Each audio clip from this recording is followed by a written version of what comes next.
Na mtazamaji, na wazee kutoka jamii ya Wamasai huko kaunti ya Kajiado wameelezea wasiwasi wao kuhusu kuendelea kutokomea kwa mimea na miti ya kiasili ambayo hutegemewa kwa dawa za kienyeji na uundaji wa manukato.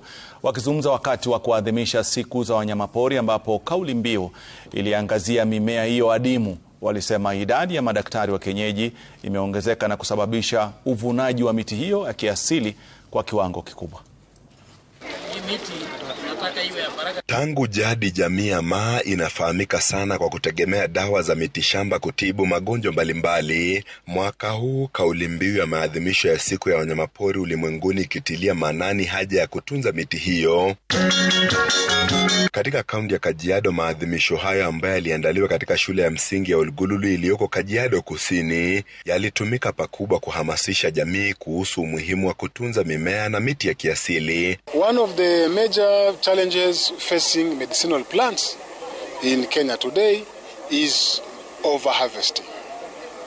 As you are aware, most of these plants are found in the wild and people go to collect them, but there are no efforts, dedicated efforts to plant these same species. Therefore, we are extracting without planting. Mbali na usalama wa watu, pia tuzingatie environmental security ambayo ita prevent watu ku overharvest these barks na kukata miti for illegal charcoal burning ambayo kufikia sasa bado tumedhibiti. Hata hivyo, imebainika kuwa miti hiyo pamoja na mimea ya kiasili inazidi kuadimika. Miti imekuwa haba kiasi kwa sababu miti zilikuwa zimetumika kwa njia ambayo sio sawa, haijailindwa sana.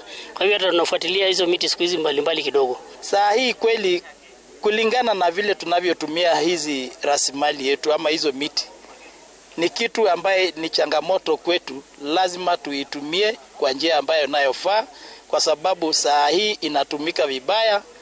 Madaktari wa kienyeji wamebuka wakakuwa wengi wakikata hizi miti holela bila kujali maneno ya kesho. Ukataji wa miti kiholela, uchomaji wa makaa pamoja na mabadiliko ya tabia nchi zikitajwa kama sababu ya kuendelea kupotea kwa miti shamba. Shirika la KWS likionya kuwa kuendelea kuharibiwa kwa miti ya kiasili ambayo pia ni chakula cha wanyamapori huenda kukaongeza migogoro zaidi kati ya binadamu na wanyamapori katika siku za hapo mbele. We need to go back and rethink how we are settling, how we want to orient our settlements with the existing or what used to exist as natural habitats, so that we can also safeguard what used to be natural and therefore to protect these indigenous species. Solution is to encourage the local people to be able to commercialize some of these plants so that they're able to get more income, more benefits, and at the same time it will definitely protect the habitat. Na ili kuziba pengo hilo, jamii imehimizwa kuanza kukumbatia upanzi wa miti ya kiasili na mimea ambayo hutumika kama dawa na kutengeneza manukato.